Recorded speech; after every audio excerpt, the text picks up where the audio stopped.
Bonjour mesdames, bonjour messieurs. Donc aujourd'hui le sujet c'est le poids. Qu'est-ce qu'on peut attendre du poids? Qu'est-ce qu'on peut attendre? Qu'est-ce qui va faire ce poids?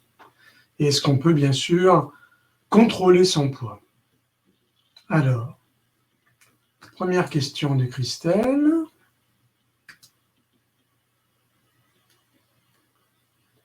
Nous conseillez-vous de nous peser en gardant un rythme régulier ou quand on souhaite ou pas du tout? Oui, alors c'est une bonne question parce que cette histoire de se peser, c'est une arme à double tranchant. D'une façon générale, c'est une machine à émotion, la balance.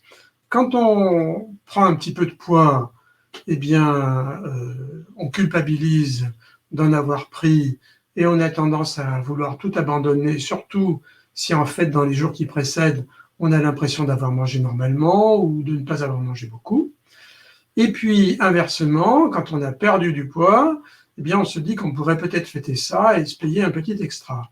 Donc finalement, c'est souvent antiproductif de se peser. Cependant, il faut quand même se peser une fois de temps en temps pour voir l'évolution globale de son poids. Alors, trop souvent, ce n'est pas une bonne idée parce que le poids ne dépend pas uniquement de vos réserves de graisse, il dépend d'autres facteurs, par exemple votre activité physique. Si vous perdez beaucoup d'eau parce que vous avez beaucoup transpiré, par exemple, eh bien, sur la balance, vous accusez un poids plus bas.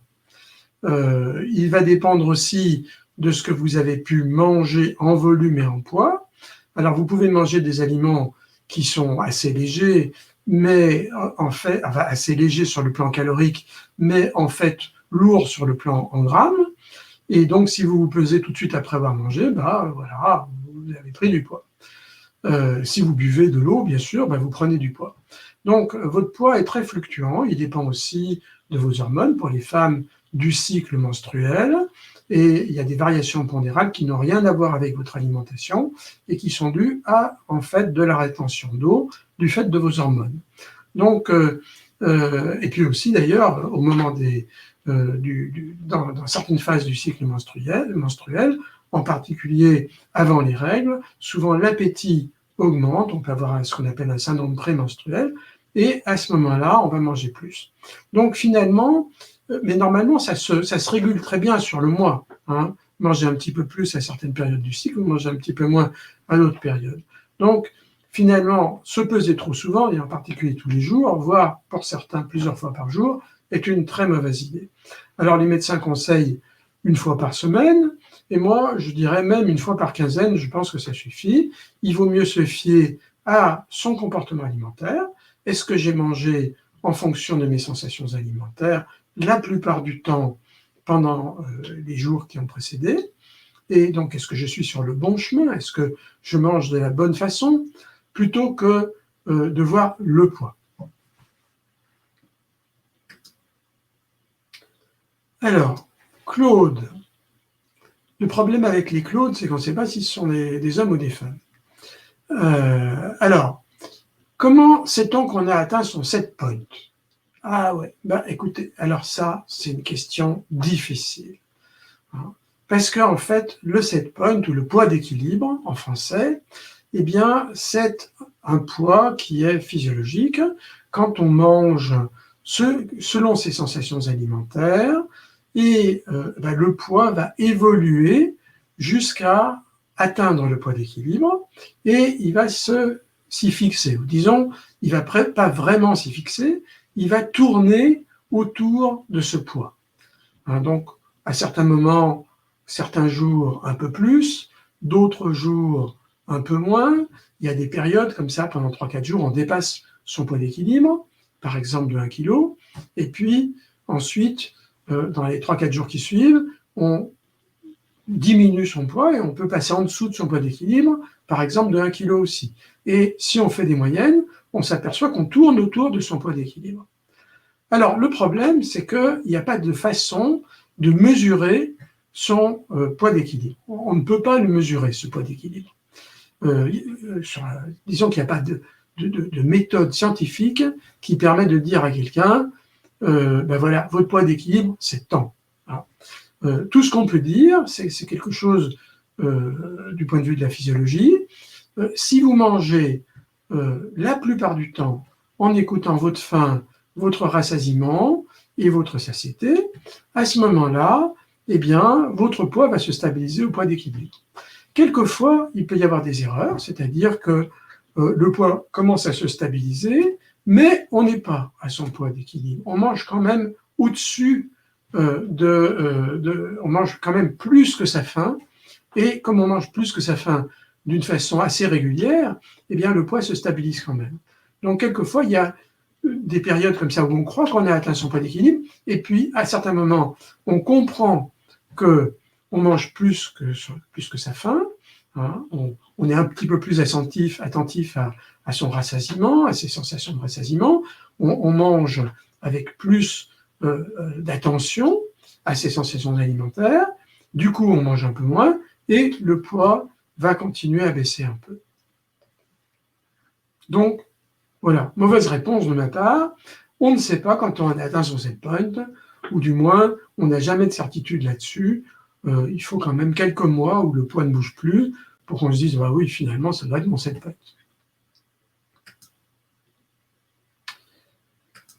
Est-il vrai que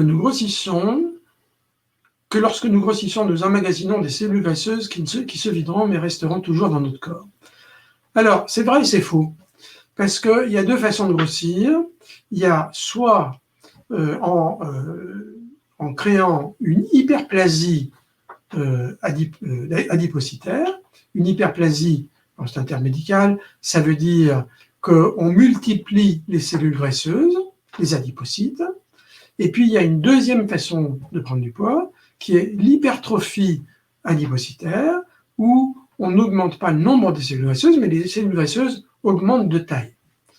Alors, si les cellules graisseuses augmentent de taille, si c'est une hypertrophie adipocytaire, à ce moment-là, quand on arrête de grossir et qu'on revient à ses sensations alimentaires, eh bien, le poids peut rediminuer jusqu'au poids où on était avant de faire ce foutu régime à la noix.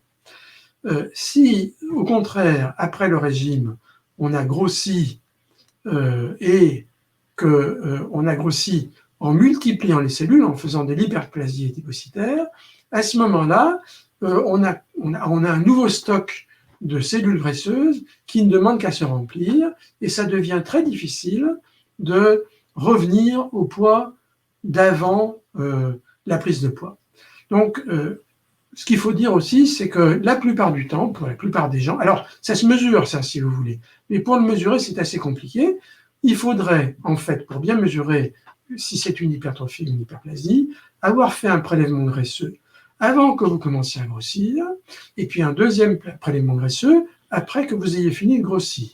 Et on comparerait les deux pour voir si c'est une hyperplasie ou une hypertrophie. Évidemment, c'est quelque chose qu'on ne fait jamais, et donc, voilà, on n'est pas bien renseigné. Et dans la majorité des cas, c'est plutôt un mélange d'hypertrophie et d'hyperplasie.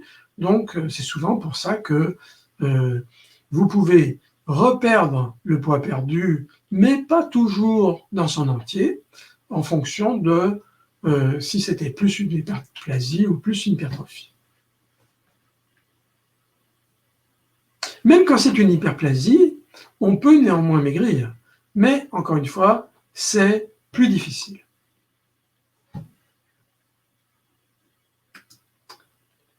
Alors, Claude me dit qu'il est une femme. Qu'elle est une femme. Très bien.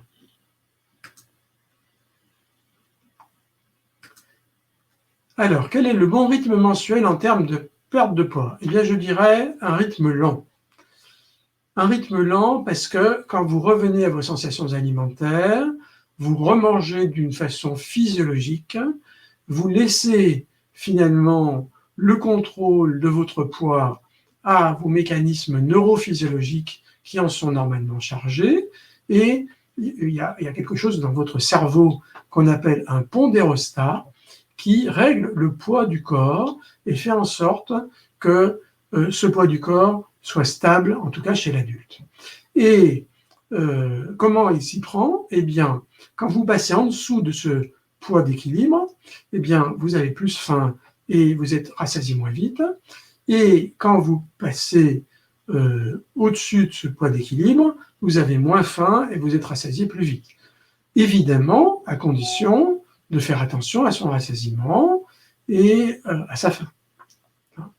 Alors, quand vous perdez du poids de cette façon-là, cette perte de poids n'est pas brutale, elle se fait lentement, progressivement.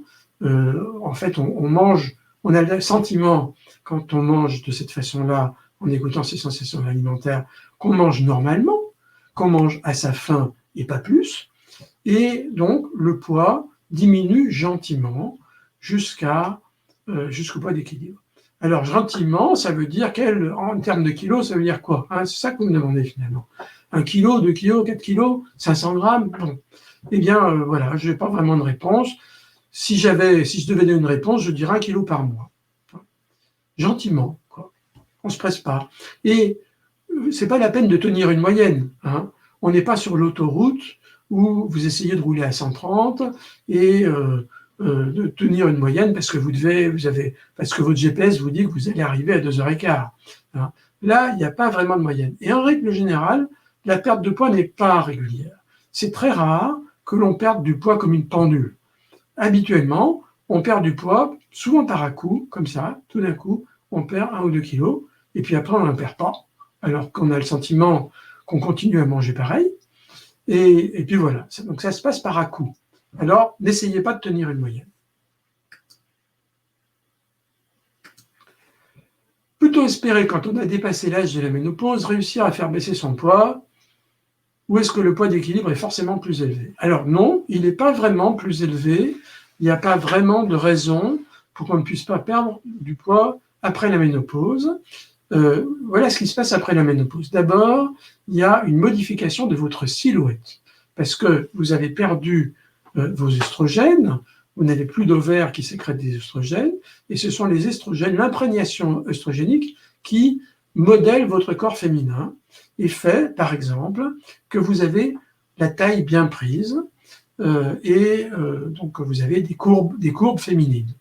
Et quand il n'y a plus d'œstrogènes, eh bien, vos courbes féminines ont tendance à disparaître progressivement et vous vous retrouvez avec une silhouette qui se masculinise, donc plus finalement de taille prise, et souvent on prend un petit peu de ventre. Alors, est-ce que ça représente beaucoup de kilos? En règle générale, non.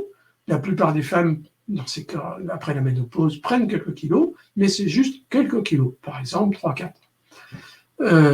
Alors, donc ça veut dire qu'on peut perdre du poids. Mais il y a un deuxième facteur qui est important à connaître, c'est que après la ménopause, et c'est pas une affaire tellement de ménopause d'ailleurs, c'est une affaire d'âge, parce que chez l'homme, c'est exactement la même chose, le métabolisme avec l'âge ralentit. Ça veut dire qu'on a moins besoin d'énergie pour vivre. Et donc, normalement, si on écoute son appétit, on s'aperçoit que son appétit diminue, que les portions que l'on mange quand on mange à sa faim et qu'on écoute bien son rassasiement, et qu'on ne mange pas quand on est à satiété, eh bien, que les portions qu'on mange sont plus petites. Moi, par exemple, je m'étais amusé, je prends un exemple au hasard, moi, eh bien, je m'étais amusé à regarder ce que je mange maintenant en le comparant dans mes souvenirs à ce que je mangeais, par exemple, quand j'avais 40 ans. Eh bien, je mange actuellement peut-être la moitié ou moins de la moitié de ce que je mangeais à 40 ans. Donc, ça diminue, le fait que le métabolisme diminue, que vous perdez aussi, alors on perd du muscle avec l'âge, c'est ce qu'on appelle la sarcopénie de l'âge, si vous arrivez à placer ça dans la conversation, eh bien bravo, et ça fait toujours bien, la sarcopénie de l'âge. Je commence à vieillir, je fais un peu de sarcopénie de l'âge, eh bien, donc vous perdez du muscle, et ça participe, bien sûr, à la baisse du métabolisme. Donc, vous avez de moindres besoins, il faut manger moins. Et le problème, c'est ce qui se passe souvent à la ménopause, c'est que les gens ont des habitudes alimentaires, voilà, une sorte de routine alimentaire. On a l'habitude de manger une portion d'une certaine taille.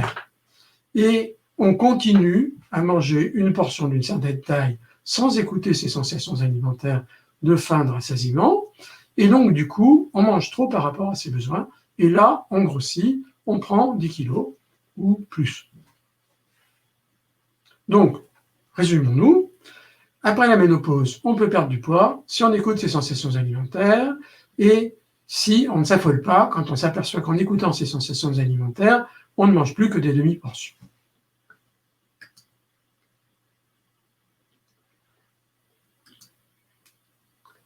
Doit-on attendre d'avoir retrouvé la faim, la satiété avec les exercices avant de commencer à se peser? Ah ouais, c'est une bonne idée ça, pour pas se décourager. Oui, oui, je suis assez d'accord. Pas la peine de vous exciter sur le poids. Mieux vous exciter sur les sensations alimentaires. Qu'est-ce que j'arrive à faire? Quels sont mes progrès? Est-ce que j'identifie mieux la faim maintenant? Est-ce que je sais quand j'ai faim? Est-ce que je sais respecter ma faim? Est-ce que je mange quand j'ai faim? Donc, ça c'est plutôt bien. Donc, ensuite, alors ça c'est le premier exercice qu'on vous donne généralement, le travail sur la faim, ça fait partie des premiers exercices. Et puis après, dans le cours du programme, il y a d'autres exercices, en particulier sur le rassasiement, et en particulier sur le rassasiement gustatif, c'est-à-dire la diminution du plaisir gustatif pendant qu'on mange quelque chose de bon. Je dis quelque chose de bon parce que ça marche essentiellement avec les bonnes choses. Le rassasiement gustatif marche avec les aliments nourrissants. Quand ils ne sont pas assez nourrissants, eh bien, on ne sent pas le rassasiement gustatif et donc on s'arrête quand on estime avoir suffisamment mangé. Ça fait partie du rassasiement global qui est une deuxième sensation de rassasiement. Alors, le rassasiement gustatif, ça vous fait arrêter de manger un aliment déterminé.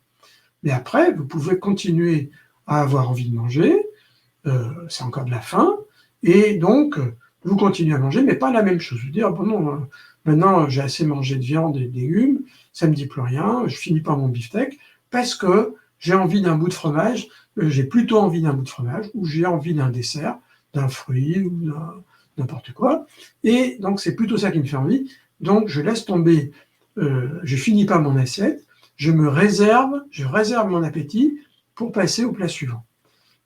Donc voilà, on peut manger comme ça.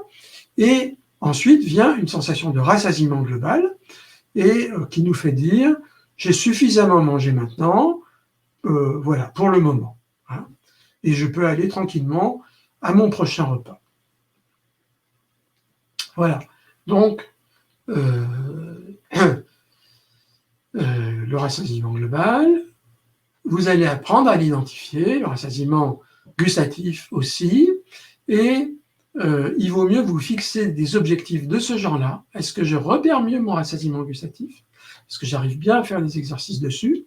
Est-ce que j'arrive à m'arrêter? Est-ce que j'arrive par exemple à faire finir mon assiette?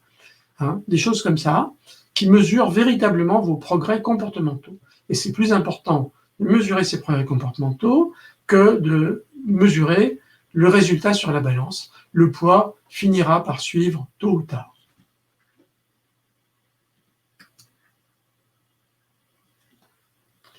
Que pensez-vous de la mesure du poids par l'IMC, si le set point est stabilisé à un IMC en surpoids, par exemple? Alors, Claude Fan, oui, vous avez raison. Le problème de l'IMC, qu'est-ce que c'est l'IMC? C'est l'index de masse corporelle qu'on a calculé à partir de données épidémiologiques. Ça a commencé à la fin du 19e siècle et ce sont les assurances sur la vie américaines qui ont essayé de déterminer des facteurs de risque pour savoir si certaines personnes risquaient de mourir plus tôt que d'autres et que donc il valait mieux pas vraiment les assurer sur la vie ou leur demander plus cher. Donc on a mesuré l'index de masse corporelle et donc ce sont des données épidémiologiques. Et sur le plan d'épidémiologie, on a pu montrer que tel poids, avec un indice de masse corporelle entre par exemple 20 et 25, eh bien dans ce créneau-là, on était plutôt en bonne santé avec une bonne espérance de vie. Quand on passait au surpoids, il n'y avait encore rien de grave. Le surpoids, c'est entre 25 et 30. Et quand on passait à l'obésité, alors là, on avait une diminution de l'état de santé, avec toutes sortes de bricoles qui peuvent vous arriver, et une diminution de l'espérance de vie. Mais tout ça, c'est des données statistiques. Il y a des personnes qui sont obèses et qui vivent très longtemps. Il y a des personnes qui sont minces et qui vivent pas longtemps. Donc, il faut bien relativiser cette affaire d'IMC. D'autant plus que l'IMC mesure finalement votre poids par rapport à votre taille. Et ça dépend de quoi est fait le poids. Si votre poids est fait de beaucoup de graisse et de pas beaucoup de muscles, à ce moment-là, effectivement, un IMC élevé va avoir un retentissement sur votre santé et votre espérance de vie. Mais supposons que ça soit le contraire, que vous soyez, par exemple, un culturiste qui a une grosse... Enfin, c'est pas un bon exemple, les culturistes. Disons plutôt un champion de 100 mètres, hein, c'est mieux. Bon, non, je dis ça parce que les culturistes ne sont pas toujours en bonne santé, vu qu'ils prennent des tas de saloperies pour avoir des gros muscles. Et donc, si vous avez une grosse masse musculaire et pas beaucoup de gras, eh bien à ce moment-là, vous aurez un IMC élevé aussi, mais pas avec de risque pour la santé. Et on a par exemple des gens qui ont un excès de graisse alors que l'IMC est tout à fait normal, parce qu'ils ont beaucoup de graisse et très très peu de muscles. Alors, donc, l'IMC est une mesure imparfaite. Il arrive que cet IMC indique un surpoids. Et est-ce qu'il faut maigrir ? Ah ben oui, alors statistiquement, voilà, on se dit, il faut maigrir. Et votre médecin va vous dire, il faut maigrir, il faut rentrer dans les normes. Mais ce n'est pas toujours une bonne idée de rentrer dans les normes. D'abord parce que ça crée plein de problèmes. Si vous essayez de rentrer dans les normes en faisant des régimes, vous allez plutôt détruire votre santé qu'arranger les choses. Si vous utilisez l'N coaching, ça va être beaucoup moins catastrophique, bien sûr. Mais peut-être que votre poids d'équilibre est lui-même en surpoids. Ça peut arriver pour des raisons génétiques. Il y a des gens qui, pour des raisons génétiques, sont gros. Voilà. Dans leur famille, on est gros. Tout le monde est gros.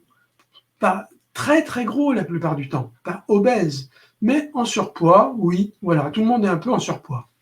Alors, est-ce que c'est normal ? Ben non, vous avez vos parents qui sont déjà comme ça, vos oncles, vos tantes, vos cousins, tout le monde est un peu comme ça, enfin pas tout le monde, parce que la génétique n'est pas aussi stricte, mais il y a pas mal de monde dans votre famille qui vous ressemble, vous ressemblez aux gens de votre famille. Donc voilà, c'est comme ça, vous êtes fait comme ça. Et puis, il y a des gens qui n'étaient pas faits comme ça au départ, mais ils ont fait 10 à 12 régimes. Et ils ont fait monter leur poids d'équilibre. Pour les raisons qu'on a dites tout à l'heure, ils ont fabriqué de nouveaux adipocytes. Ils ont fait de l'hyperplasie adipocytaire, donc plus d'adipocytes, et ils n'arrivent pas à redescendre. Maintenant, leur poids d'équilibre est en surpoids. Eh bien oui, c'est la vie, c'est comme ça. C'est triste, mais on ne peut rien y faire. On peut, si on veut, absolument, perdre du poids et et amener son poids à un niveau plus bas que son poids d'équilibre. Mais ça veut dire qu'on va avoir la faim au ventre pendant le reste de son existence. Et est-ce qu'on va tenir le coup ? C'est pas dit. Il y a des gens qui tiennent le coup, mais généralement, c'est des gens qui, les efforts nécessaires pour arriver à tenir le coup, alors que vos centres de régulation neurophysiologique vous disent de manger plus, des choses plus nourrissantes, et vous ne voulez pas, eh bien, ça nécessite une force de caractère très importante, et ça rigidifie le caractère. Les gens qui sont dans une sorte de régime perpétuel et qui arrivent à contrôler leur poids dans ce régime perpétuel sont des gens difficiles à vivre.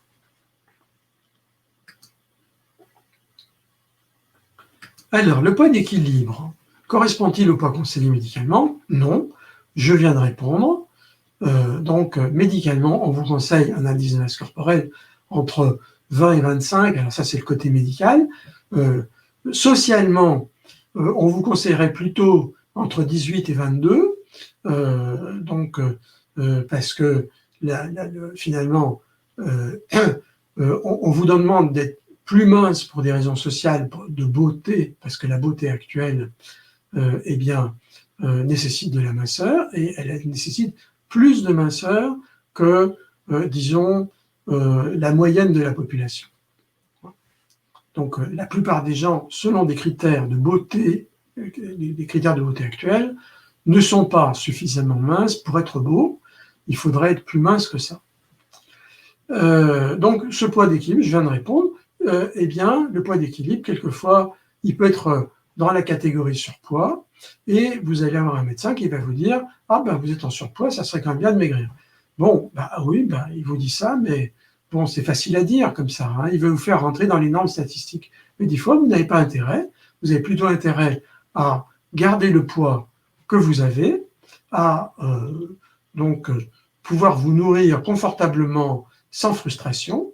Et question santé, alors il y a quelque chose dont il faut parler, c'est une confusion qui est faite du point de vue de la santé entre finalement les conséquences de l'obésité et les conséquences finalement d'un manque d'activité physique. Quand vous êtes trop sédentaire, cette sédentarité est nuisible à votre santé. En particulier nuisible à votre système cardiovasculaire, elle est nuisible finalement un peu à tout le corps qui fonctionne moins bien quand on a très peu d'activité physique, tout est ralenti, ça commence à coincer un petit peu partout. Bon, donc c'est assez mauvais. Et donc les gens qui n'ont pas suffisamment d'activité physique, donc qui sont trop sédentaires, ont des problèmes médicaux. Et comme beaucoup d'obèses sont en même temps sédentaires, sur un plan statistique, on a eu du mal à distinguer ce qui relevait du poids et ce qui relevait de la sédentarité. Alors, si vous êtes en surpoids, essayez de lever cette confusion en gardant votre surpoids, en gardant votre poids d'équilibre à un niveau de surpoids, mais en sortant finalement de l'inactivité physique, en ayant une activité physique suffisante, comme d'ailleurs on vous le conseille sur le plan médical, c'est-à-dire par exemple une demi-heure de marche par jour. Vous voyez, on n'est pas très très exigeant, c'est le minimum des minimums qu'on conseille. Bien sûr, on pouvait faire plus.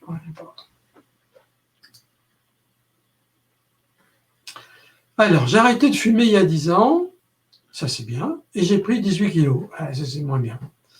J'en ai perdu 4. 4 en 10 ans, c'est pas beaucoup. Est-ce qu'il est possible que je retrouve le poids que j'avais au moment de l'arrêt? Peut-être bien que oui, et peut-être bien que non. Alors, d'abord, pourquoi est-ce qu'on grossit quand on arrête de fumer? On grossit parce que, d'abord, le tabac est un excellent anorexigène. La nicotine coupe l'appétit. Ça, c'est merveilleux. C'est un anorexigène naturel très, très efficace. Donc, quand vous fumez, vous avez moins faim. Et quand vous arrêtez de fumer, vous avez plus faim. D'autre part, ça c'est assez marginal, fumer consomme des calories. Ça brûle les calories de fumer. Donc, quand vous arrêtez de fumer, et si vous continuez à manger pareil, et comme on vient de voir, vous continuez pas à manger pareil, vous commencez à manger plus, vous allez prendre du poids. Est-ce qu'il est possible de le perdre après? Oui, il est possible de le perdre après. Et vous allez revenir à votre poids d'équilibre. Alors peut-être que si vous fumiez énormément, pendant toute cette période où vous avez fumé, peut-être, si ça se trouve, étiez-vous en dessous de votre poids d'équilibre grâce à l'anorexigène nicotine. Et donc, à ce moment-là, vous ne reviendrez pas au poids que vous faisiez quand vous fumiez, vous reviendrez à votre vrai poids d'équilibre quand vous arrêtez de fumer. Il peut y avoir une différence de, pas 18 kilos, mais quelques kilos, 4-5, c'est possible.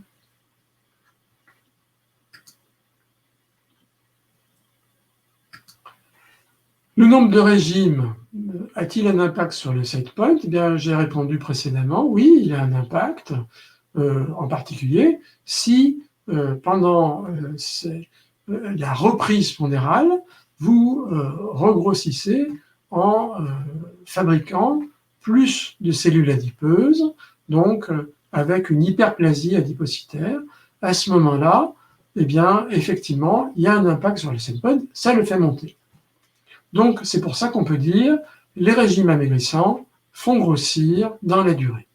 Plus on fait des régimes amaigrissants, et plus on grossit. Pourquoi est-ce qu'on grossit? Pourquoi on grossit quand on fait des régimes amaigrissants? C'est parce qu'on reprend. C'est le système du régime amaigrissant, c'est un aller-retour. Hein. On n'arrive pas, pourquoi on n'arrive pas finalement quand on fait un régime à continuer le régime indéfiniment? Eh bien, c'est justement parce que vous avez un système de contrôle du comportement alimentaire et de régulation de votre poids dans votre cerveau, donc ce qu'on appelle donc le pondérostat. Et au début du régime, ce pondérostat est très souple et donc ne vous empêche pas de manger moins. Vous mangez moins sans beaucoup de dérangement. C'est pas trop difficile. Mais au bout d'un certain laps de temps, eh bien, le fait de ne plus manger ce que vous aimez et le fait de vous priver sans arrêt devient de plus en plus difficile à respecter. Et là, c'est vraiment l'intervention à la fois du pondérostat et de vos appétits spécifiques qui vous poussent donc à manger ce que vous aimez et ce dont vous vous privez, et puis à repartir dans l'autre sens. Alors on repart dans l'autre sens, et là, eh bien, on fabrique des nouvelles cellules adipeuses, éventuellement, pas toujours, et à ce moment-là, eh bien, il y a un effet, ce qu'on appelle un effet cliquet, donc on reprend, et on ne peut pas redescendre au même niveau qu'avant le régime.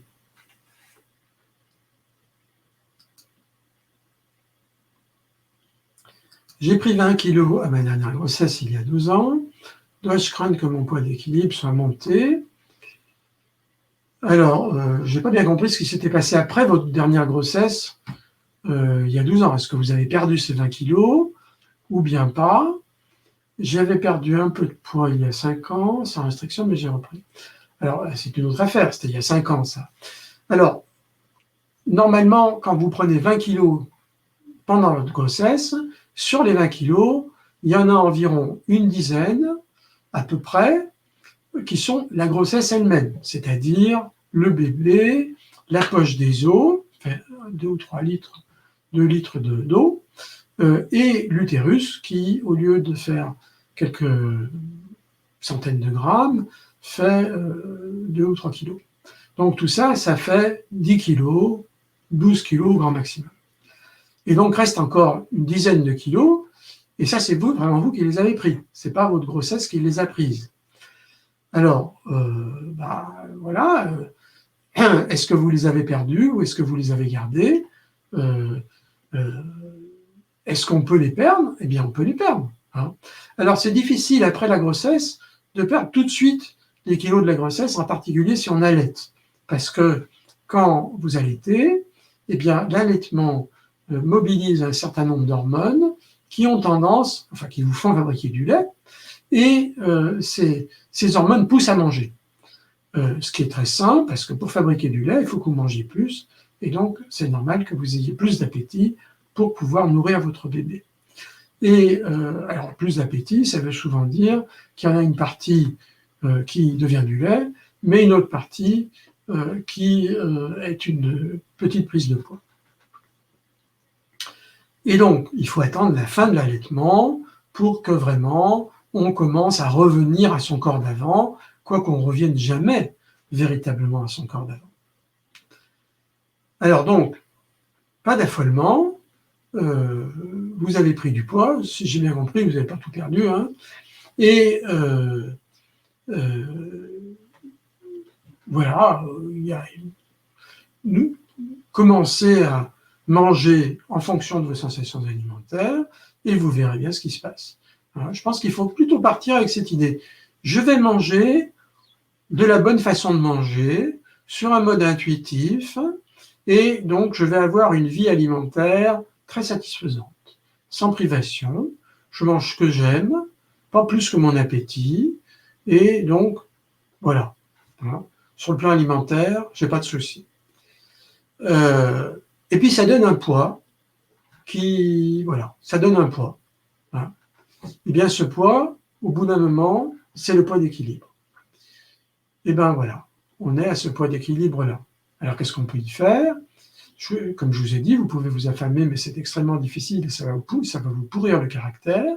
Ou bien, vous pouvez accepter ce que vous êtes, accepter le poids que vous avez, qui est votre poids de maintenant.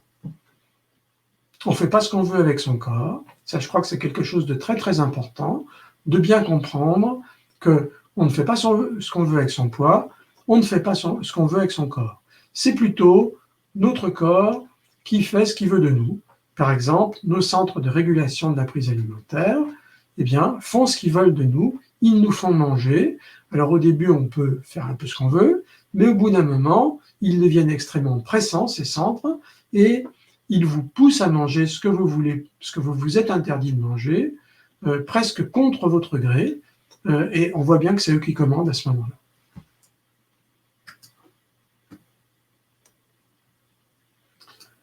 Alors je pesais 62 kilos avant d'avoir mon bébé il y a 36 ans. Il y a 36 ans, ah là là, le temps passe. Hein. Depuis là, je fais du yo-yo. Et j'ai vieilli, ben ouais. Ben. Et arrivé à moins de 70 kilos, elle se rêvait. Ben peut-être, je ne sais pas. Hein, je ne sais même pas. Voilà. Avant, je pesais à 62 kilos. Je ne sais pas quel est votre poids actuel. Si c'est 72 kilos, non, c'est probablement pas rêvé. Même 75 peut-être. Si c'est 90, ah ouais, peut-être bien que c'est rêvé. Alors ce sont des rêves dangereux, je dirais, parce que voilà, c'est des rêves du genre un jour mon prince viendra et du coup on attend le prince et en attendant la vie passe. Donc vous avez une vie à vivre et je vous conseille de la vivre du mieux que vous pouvez, de vous occuper des choses qui font l'intérêt de la vie, de vous recentrer sur finalement qu'est-ce qui est important dans ma vie, qu'est-ce qui vaut la peine de vivre, hein, et c'est là-dessus qu'il faut que je me sente. Ah, Martine qui me dit, j'en fais 93. Ah ben ouais, 93. Hein. Il y a quand même de bonnes chances, Martine, que ça soit un peu rêvé. Donc, essayez de ne pas jouer à un jour mon prince viendra. Eh bien, vous allez rire, j'ai plus de questions. On a déjà parlé de pas mal de choses, hein, quand même. Mais voilà, si j'ai pas de questions, comment voulez-vous que je fasse des réponses? Donc, ça serait gentil de poser des questions. Voilà. Mais d'un autre côté, voilà, on a fait un peu le tour. Si vous en avez marre de parler du poids, ce que je comprendrais, puisque finalement, voilà, c'est un peu monotone. Si vous avez d'autres questions qui vous embarrassent, ma foi, ça nous changera un peu. Hein.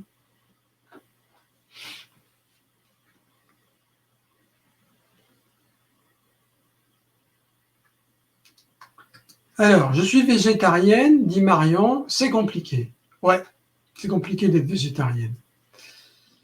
Mais végétarien, je dirais que c'est pas vraiment un gros problème. Hein, donc, quand vous êtes végétarien, vous ne mangez pas de viande, vous ne mangez pas de poisson, mais vous mangez des produits animaux comme des œufs et des laitages, du fromage. Et donc, vous pouvez avoir une alimentation tout à fait satisfaisante, à moins que vous soyez une fanatique de la viande, auquel cas, évidemment, là, c'est moins agréable si vous êtes obligé de vous priver de vos aliments préférés. Mais sinon, on peut très bien vivre en étant végétarienne. En étant végétalienne, c'est-à-dire en ne mangeant plus aucun produit animal, donc ni laitage, ni œufs, à ce moment-là, ça devient un petit peu plus compliqué pour avoir une alimentation véritablement satisfaisante et équilibrée aussi. Donc là, il faut potasser un peu la nutrition pour arriver à remplacer les protéines animales qui sont les meilleures protéines parce que des protéines complètes, donc les protéines qu'on trouve dans la viande, le poisson, les œufs et les laitages, par des protéines végétales. Et en règle générale, il faut associer dans les mêmes plats les céréales et les légumineuses, parce que les céréales fournissent des protéines incomplètes, et les légumineuses aussi, mais quand on les mange ensemble, on a des protéines complètes. Voilà, c'est un petit truc, et d'ailleurs, ça fait partie de la culture alimentaire. Il y a énormément de plats où on associe les céréales et les légumineuses. Donc c'est compliqué, voilà. Mais voilà, c'est la vie, hein. On peut se débrouiller quand même, hein. Alors, ce qui peut vous consoler, c'est que les végétariens quand on fait des statistiques, ont souvent une meilleure santé que les viandards. Mais bon, ce n'est pas vraiment des statistiques très fiables, parce qu'il y a beaucoup de biais. Il se trouve que les végétariens mènent aussi, la plupart du temps, pas tous, une vie plus saine. Ils font un peu plus d'exercice physique, ils prennent plus soin d'eux, ils vont plus souvent chez le médecin, donc ils sont plus attentifs à eux-mêmes, et donc finalement c'est peut-être pour ça qu'ils sont en meilleure santé et qu'ils vivent plus longtemps que les viandards. Donc, mais quand même, il doit bien y avoir un effet aussi quand même d'une alimentation qui est un petit peu plus saine avec moins de produits animaux. Aujourd'hui, d'ailleurs, on en vient à cette notion-là que on a conseillé beaucoup trop de produits animaux pendant trop longtemps. Je me rappelle, dans les années 1960-1970, on considérait qu'il fallait manger de la viande midi et soir. On n'en est plus du tout là maintenant. On conseille de manger de la viande dans 3 ou 4 repas par semaine. Donc, on est tous devenus on a tous diminué la quantité de produits animaux. Au lieu du poids, ne peut-on se fier aux sensations d'aisance dans nos mouvements et dans nos vêtements, par exemple? Ah oui, mais Aline, alors je suis tout à fait d'accord avec vous. Je trouve que c'est une très bonne idée de plutôt s'intéresser au confort corporel. Finalement, l'aisance du mouvement. Alors, l'aisance du mouvement, c'est souvent beaucoup le tonus musculaire. Si vous avez un bon tonus musculaire, voilà, votre corps bouge bien, vous vous sentez confortable dans votre corps et vous faites les mouvements de la marche, et même quand vous êtes assis, vous vous tenez assis dans une bonne position, aisée, vous êtes confortable. Pour les vêtements, alors ça dépend des vêtements. Vous pouvez vous sentir très à l'aise dans vos vêtements en étant très obèse, simplement parce que vous avez acheté des vêtements qui tiennent compte de votre obésité, donc qui ne vous servent pas. Alors, je vois ce que vous voulez dire. Vous allez me dire, j'ai des vêtements habituels, et si je me sens boudiné, c'est que j'ai grossi. Voilà, vous avez tout à fait raison. C'est une très bonne façon d'évaluer si on a grossi ou si on a maigri, que de voir comment, si les vêtements, on est boudiné ou si ça flotte. Très bien, pas de balance. C'est beaucoup plus simple.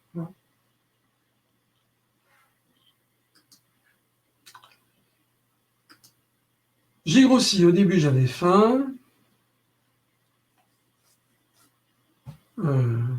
Ah oui, c'est Marion qui est végétarienne. Au début, alors elle mange des poissons, du poisson et des œufs. Bon. J'ai grossi, au début j'avais faim. Ah ben ouais, peut-être, vous aviez faim. Je ne sais pas pourquoi vous aviez si faim quand vous étiez végétarienne. Peut-être que vous aviez une alimentation végétarienne trop peu riche en calories. Ça arrive chez les végétariens débutants qui ne mangent pas assez de céréales et de légumineuses pour avoir leur portion calorique, parce que pour remplacer les viandes en particulier, et les laitages, les fromages en particulier, qui sont riches en calories, eh bien, il faut manger des grosses portions de céréales et de légumineuses. Et donc, quand on n'a pas l'habitude, quand on est végétarien, on augmente les volumes. Et donc, quand on n'a pas l'habitude, eh bien, voilà, c'est très difficile d'augmenter ces volumes, ça passe pas. Donc, on n'a pas l'habitude de se remplir autant, Donc on ne mange pas suffisamment et après on a faim. Voilà. Alors après, peut-être on mange n'importe quoi.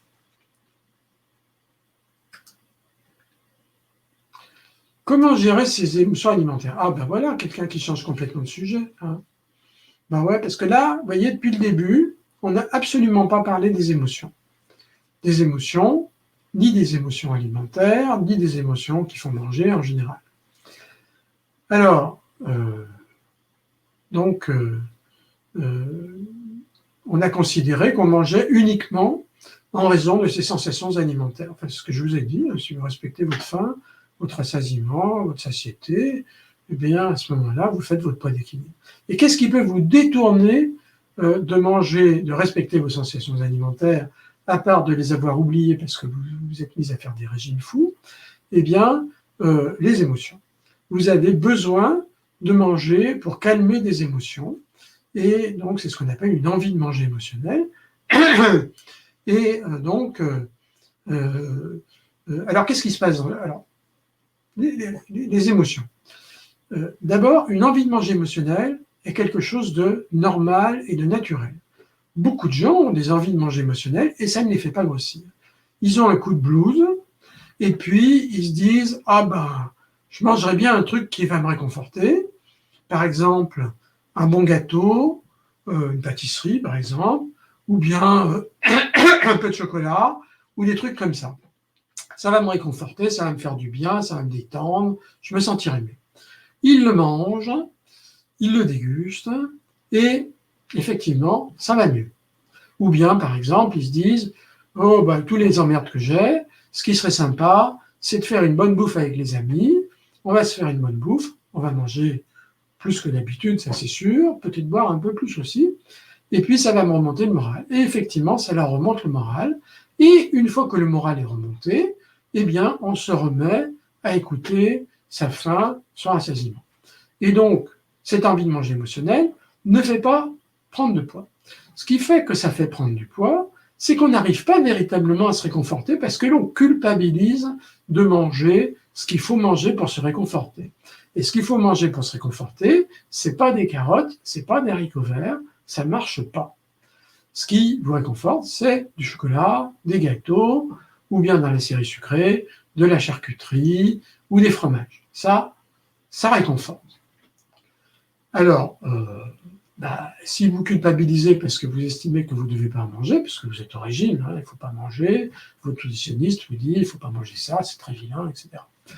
Bon, donc vous culpabilisez, cette culpabilité, eh bien, transforme l'envie de manger émotionnelle en compulsion alimentaire. Une fois qu'on a commencé, on ne peut plus s'arrêter. C'est la culpabilité qui fait tourner le système. J'ai commencé parce que j'avais une envie de manger émotionnelle, mais je continue à manger et beaucoup plus parce que je culpabilise et que je veux arrêter la culpabilité sans y parvenir. Donc, j'ai créé une compulsion et là, ça ne s'arrête plus. Alors, comment gérer ces émotions alimentaires, ces envies de manger émotionnelles et ce piège du cercle vicieux des envies de manger émotionnelles? Eh bien, sur Line Coaching, on vous propose des outils. Les deux outils principaux qu'on vous propose sont d'une part la pratique de la pleine conscience. La pleine conscience vous apprend à vivre vos émotions sans réagir à ces émotions de façon outrancière. Vous vivez vos émotions, alors des fois c'est agréable, si ce sont des émotions agréables, ou parfois c'est désagréable parce que ce sont des émotions pénibles. Vous vivez aussi toutes ces pensées qui vous traversent l'esprit, et qui peuvent être des pensées dérangeantes, et vous les vivez sans chercher à prolonger ces pensées, sans chercher à les supprimer. Donc vous vivez simplement ces pensées et vous attendez que ça se calme de soi-même. Et c'est ça qui est assez extraordinaire, il faut bien le dire, ça se calme effectivement de soi-même au bout d'un moment. On ne fait rien, on regarde les pensées passées, on regarde les émotions passées, on observe ces émotions, qu'est-ce qui se passe dans le corps quand on a ces émotions. Par exemple, le cœur bat plus vite, la respiration est plus rapide, les muscles sont plus tendus. On voit tout ça, on se dit tiens, voilà, je suis comme ça, et on observe de moment en moment jusqu'à ce que ça se calme tout seul. Ça a l'air facile, mais ça n'est pas tant que ça. Il faut bien s'entraîner pour y arriver. Il y a aussi une seconde méthode complémentaire par rapport à la pleine conscience, c'est la thérapie cognitive où on fait spécialement travailler sur les pensées automatiques, c'est-à-dire toutes ces petites pensées qui traversent votre esprit en permanence et qui sont des sortes de commentaires intérieurs par rapport à ce que vous faites et qui peuvent aussi déclencher, alors à ce moment-là on les appelle plutôt des pensées gâchettes, elles peuvent, ces pensées, déclencher soit des souvenirs, souvent pénibles, soit des scénarios, donc les souvenirs c'est le passé, les scénarios c'est le futur, soit des scénarios de catastrophe, on imagine des choses épouvantables, et donc ça fait monter les émotions. Alors, on vous apprend, grâce à des petites techniques de thérapie cognitive, à vous débrouiller avec ces pensées automatiques ou ces pensées gâchettes. Voilà, c'est dans le programme. J'ai démarré la coaching il y a 6 mois et pas de baisse de poids. Ah, j'ai progressé sur les sensations alimentaires, mais le poids ne descend pas. Faut-il beaucoup de temps parfois pour que le poids baisse ou ai-je atteint mon set point? Eh bien, je n'en sais rien, Sylvie, si vous avez atteint votre set point ou pas. Peut-être bien que oui, peut-être bien que non. En tout cas, tout ce que je peux vous dire, c'est que pour vérifier si vous avez vraiment atteint votre set point, vous pouvez essayer de manger encore plus attentivement à votre sensation de rassasiement que vous ne le faites actuellement. De manger plus lentement, en observant de beaucoup plus près votre plaisir à manger des aliments riches et en observant vraiment le moment où le plaisir faiblit. Pas le moment où le plaisir est complètement disparu.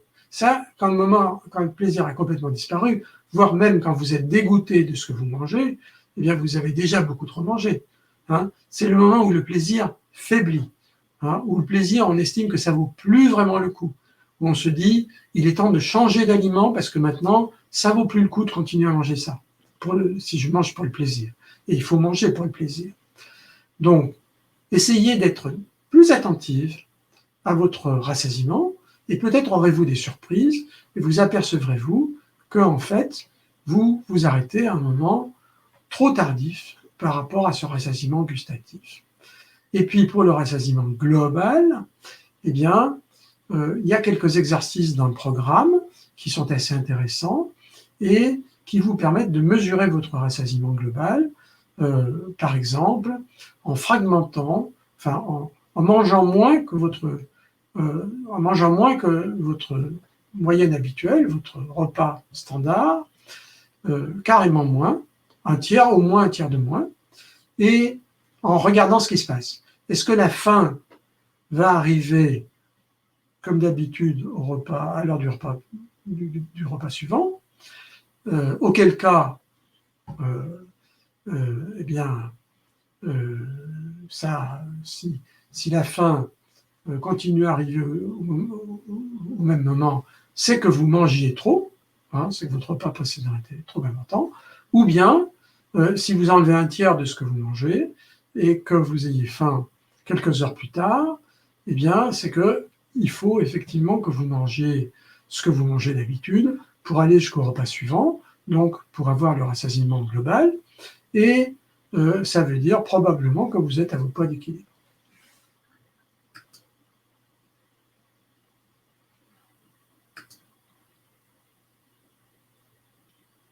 Alors, même s'il n'y a pas de moyenne, en combien de temps voyez-vous les gens réussir à ressentir la sensation de faim et de satiété?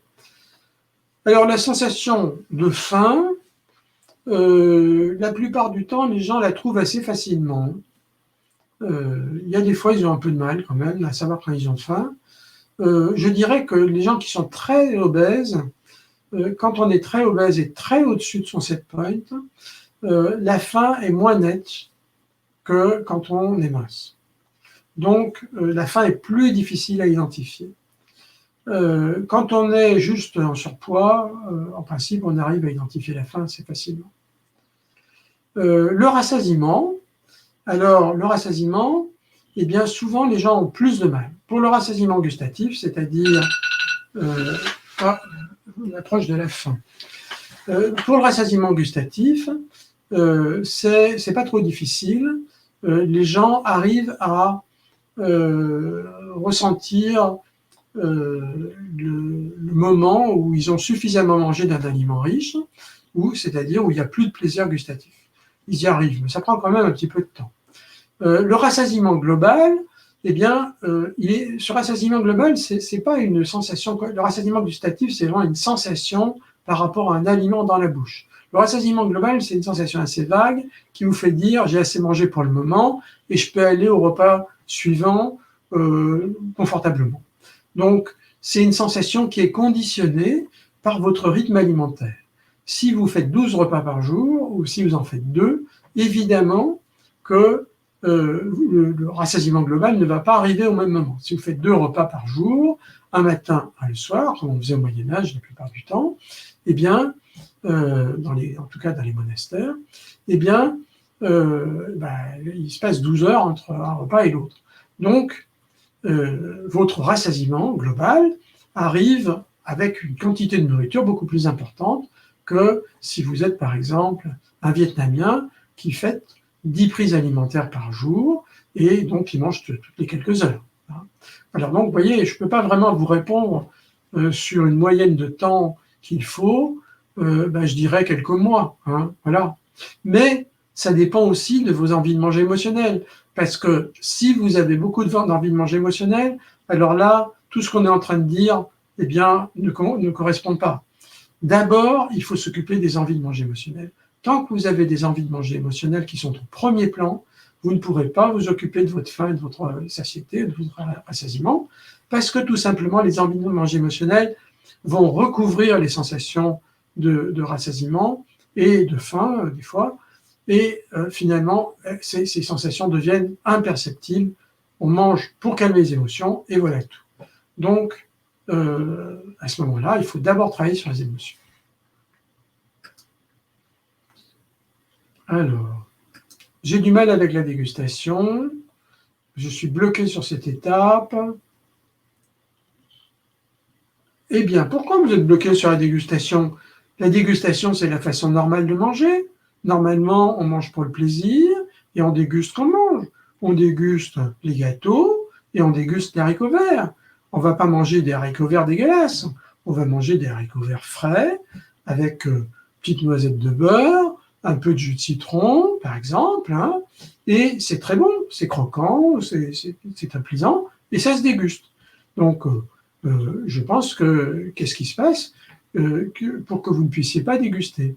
Donc, on peut peut-être en conclure que si vous n'arrivez pas à déguster, c'est que vous avez peur de cette dégustation. Vous êtes parti dans un trip de remplissage. Alors, soit c'est parce que vous êtes dans une envie de manger émotionnelle, ou soit c'est parce que vous avez pris l'habitude de manger extrêmement vite. Et à ce moment-là, donc il n'y a pas de dégustation, bien sûr. Donc il faut vraiment ralentir, mais j'aime pas trop de dire aux gens de ralentir leur prise alimentaire. Je préfère dire il faut manger attentivement. Il ne s'agit pas de ralentir, il s'agit de manger attentivement. Si vous ralentissez sans manger attentivement, ça ne sert à rien. Si vous mangez attentivement, vous ralentissez de toute façon.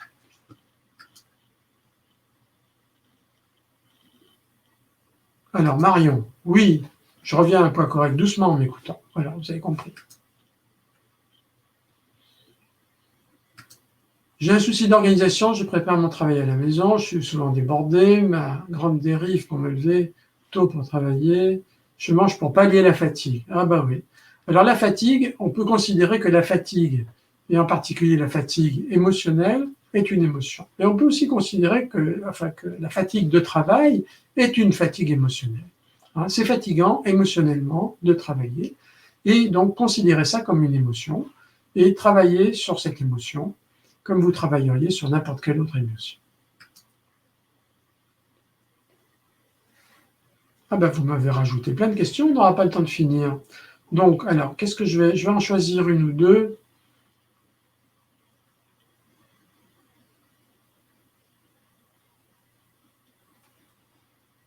Alors, Aline, pour s'arrêter au moment où le plaisir gustatif faiblit, il ne faut pas garder le meilleur pour la fin, mais bien sûr qu'il faut garder le meilleur pour la fin. C'est justement pour ça qu'il faut s'arrêter au moment où le plaisir gustatif faiblit sur le plat principal, donc ne pas finir son assiette si on n'a pas suffisamment faim pour ça, et justement parce qu'on a gardé le plaisir pour la fin et qu'on ne pourra pas profiter du meilleur à ce moment-là si on n'a pas gardé de l'appétit.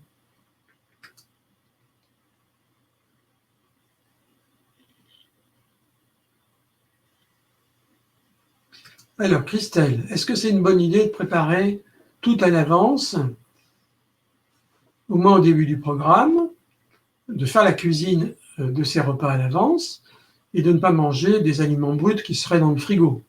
Ben oui, c'est une très bonne idée. Moi, je trouve que c'est très bien de cuisiner. Alors, on peut cuisiner chaque repas l'un après l'autre, mais la tendance générale aujourd'hui, c'est, par exemple, d'utiliser les week-ends pour faire la cuisine de toute la semaine. Oui, ça peut être une bonne idée. C'est très bien. Le lait est-il une boisson ou un aliment? Les deux, mon capitaine.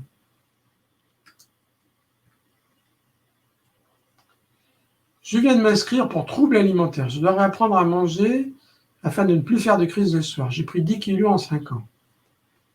Et je dois d'abord accepter de remanger normalement avant de pouvoir perdre du poids. Ben voilà, vous avez tout compris. Hein, il faut d'abord remanger normalement et après le poids va suivre. Hein. Comment on peut évoluer mon poids avec le programme? Ben voilà, comme ça, exactement comme ça. Vous allez remanger normalement, c'est-à-dire en fonction de votre faim, de votre rassasiement, de votre satiété et de vos appétits spécifiques. Et à ce moment-là, eh bien votre poids va évoluer gentiment en direction du poids d'équilibre.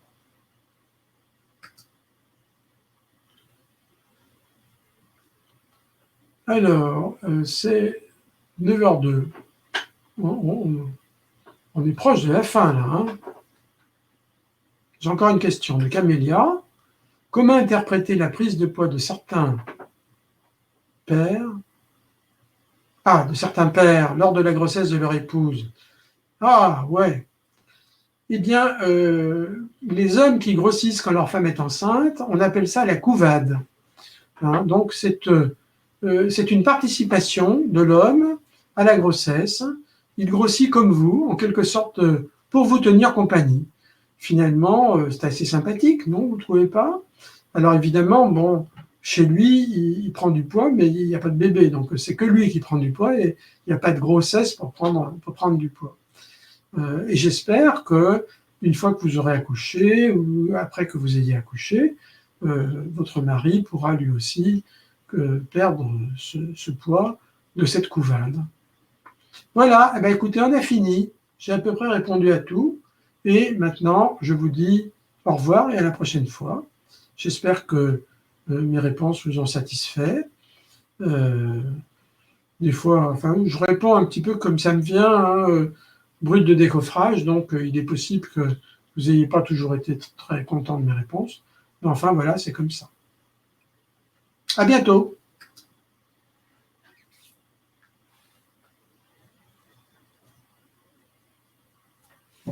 Alors, quand même, c'était super. Merci, au revoir. Ah bah, très bien. Eh ben, très bien. Ok. Bye bye.